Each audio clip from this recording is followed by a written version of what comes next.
ఆంధ్రప్రదేశ్ రాష్ట్ర రాజధాని అమరావతిపై సజ్జల రామకృష్ణారెడ్డి కీలక వ్యాఖ్యలు చేశారు. అమరావతిని జగన్మోహన్ రెడ్డి ఎప్పుడూ వ్యతిరేకించలేదని స్పష్టం చేశారు. అమరావతిలో నిర్మాణాల పేరుతో దోపిడీ చేస్తున్నారని ఆరోపించారు. అమరావతిలో అన్యాయం, అవినీతిపై ఎందుకు ప్రశ్నించకూడదు అని ప్రశ్నించారు. ఈ 50,000 ఎకరాలకు సంబంధించి రైతులకు ఇవ్వాల్సిన ప్లాట్లకు సంబంధించి ఇంతవరకు నువ్వు ఒక కనెక్టివిటీ లేదు, రోడ్లు లేవు, ప్లాట్ల రిజిస్ట్రేషన్ లేదు. ఇవి ఏకంగా ప్రాణాలు తీసుకునేంత వరకు, ప్రాణాలు పోయేంత వరకు కూడా దారి తీస్తున్న నేపథ్యంలో మళ్ళీ రెండో దానికి వెళ్తున్నావు. ఇక్కడ ప్లాట్లు ఎక్కడ ఇచ్చావంటే చెరువుల్లో ఇచ్చావని వస్తున్నాయి. ఇది తప్పు కాదా అనేది ఒకటి రైజ్ చేశారు. అది వాస్తవం కాదా, దానికి ఆన్సర్ ఇవ్వాలి కదా.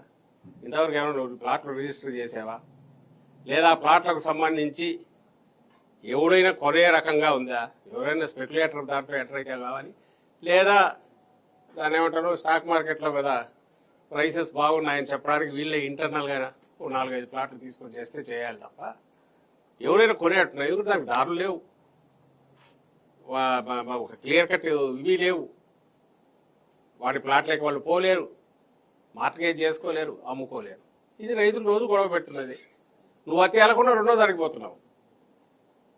రెండవది అక్కడికి పోయి ఏం చెప్తున్నావు, మళ్ళీ ఆ రెండో దీనికోసం పోయినప్పుడు మన పత్రికలో చూశాము 1,00,000 రుణమాఫీ వరకు ఆలోచిస్తాము చేస్తామని.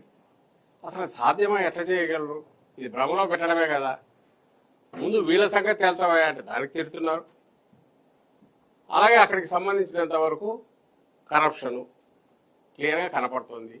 జగన్మోహన్ రెడ్డి గారు ఈరోజు రైజ్ చేసిన పాయింట్స్ 19లో అధికారం లేకొచ్చినా కూడా అవే రెలవెంట్ క్వశ్చన్స్. ఎకరాకు 2 కోట్లు, 1,00,000 ఎకరాలు, 50,000 ఎకరాలకైతే 1,00,000 కోట్లు తీసుకురావాలి. అప్పటికి నువ్వు పెట్టింది, మేము 19లోకి వచ్చేసరికి వైఎస్ఆర్సీపీ 5,000 కోట్లు ఖర్చు పెట్టింది. ఈయన మొత్తం 5 ఏళ్లలో ఆయన ఖర్చు పెట్టింది 5,000 కోట్లు. ఇంకా 1,00,000 కోట్లు తీసుకురావాలి. ఇది చేసుకుంటూ పోతే ఎప్పటికి తెగుతుంది, ఎక్కడికి వెళ్తుంది? కాబట్టి ఇది సాధ్యం కాదు. ఈ ప్రాజెక్టు ఇక్కడ ఇట్లాగైతే సాధ్యం కాదు. అందుకోసం ప్లస్ ఇంటర్నల్ స్కామ్లు, రకరకాల అసైన్డ్ భూముల కుంభకోణము, లేదా వీళ్ళే కొనుక్కోవడాలు, ఇవన్నీ బయటకు వస్తుంటే వీటన్నిటి నేపథ్యంలో దీనికి న్యాయం జరిగేట్టు ఇక్కడ ఒక రాజధాని, మిగిలిన చోట్ల డీసెంట్రలైజ్డ్ డెవలప్మెంట్ కోసం రాజధాని వైజాగ్ ఎగ్జిక్యూటివ్ అక్కడ పెట్టాలని అప్పుడు అనుకున్నారు. సరే, వాట్ ఎవర్ హిస్టరీ అయిపోయింది. ఈరోజు నువ్వు చేస్తున్నది చంద్రబాబు నాయుడు వచ్చి సేమ్ అదే చేస్తున్నాడు. ఇంకొక 50,000 ఎకరాలు తెచ్చిపెట్టాలంట. ఈ రైతులకు నువ్వు ఎందుకు ఫస్ట్ నీ ప్రియారిటీ ఏది ఉండాలి? నువ్వు లోన్ తెచ్చావు, 40,000 కోట్లు ఇప్పటికే కమిట్మెంట్ అయిపోయింది, తీసుకున్నావు. ఇట్ ఈస్ నో మోర్ ఏదో ఆయన బయటికి మాట్లాడే మాటలు కాదు, భ్రమలో పెట్టడం కాదు, అప్పులు అనేవి రియాలిటీ అయిపోతున్నాయి. ఈ 40,000 కోట్లు, ఈ 1,00,000 కోట్లు, 2,00,000 కోట్లు రియాలిటీ అవుతుంది. ఎందుకంటే ఇది సెంటర్లో పార్ట్నర్, ఇప్పుడు మొత్తం ఎనర్జీస్ అన్ని దాని మీద పెడుతున్నాడు. ఏం అక్కర్లేదు, నాకు అమరావతి పేరు మీద ఫండ్స్ ఇవ్వండి, ఇక్కడ వాటికి సంబంధించి నేను టెండర్లు పిలుస్తాను. పోనీ ప్రియారిటీ ప్రకారం చేయాల్సిన రైతులకు న్యాయం చేస్తున్నాడు, అది చేయట్లా. ఇమ్మీడియట్ బిల్డింగ్లు వీటిని పిలుస్తున్నారు టెండర్లు. వాటిలో లేదా ఎత్తిపోతలు 3,000-4,000 కోట్లు ఎత్తిపోతలు పెడుతున్నారు. సో బిల్డింగ్లు ఎట్లా కడుతున్నారు అవి చూస్తుంటే మీరే గమనిస్తారు. 50 లక్షల ఎస్ఎఫ్టీ సెక్రటేరియట్ అంట, అది ఏదో ఐకానిక్ టవర్స్ పేరుతోనే ఏదో అనుకుంటా, 5-6 టవర్స్ కడుతున్నారు. 50 లక్షల ఎస్ఎఫ్టీ. ఇప్పుడు తెలంగాణ సెక్రటేరియట్ లేటెస్ట్, మన సెక్రటేరియట్ ఆల్రెడీ ఎగ్జిస్టింగ్ ఉండేది ఉంది. హెచ్ఓడీస్ లేరు, అంటే హెడ్ ఆఫ్ డిపార్ట్మెంట్స్ లేరు, కానీ మిగిలిన గవర్నమెంట్ ఉంటుంది. 6 లక్షల ఎస్ఎఫ్టీ టోటల్ మొత్తం నాకు తెలిసి. ఇంకా కొంత ఖాళీ కూడా ఉన్నట్టుంది దాంట్లో. హెచ్ఓడీస్ కలిపితే కూడా తెలంగాణలో కలిపి పెడితే వాళ్ళది నాకు తెలిసి 10 లక్షల ఎస్ఎఫ్టీ ఎంతో ఉన్నట్టుంది.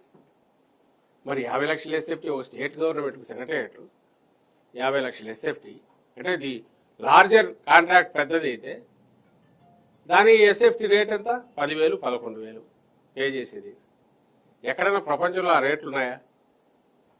ఈ రేట్లతో ఇంత అసలు అవసరమా కాదో చూడకుండా ఇంత రాష్ట్ర ఖజానాను కొల్లగొడుతూ చేసేదాన్ని క్వశ్చన్ చేస్తే అది ఇష్టం లేదు.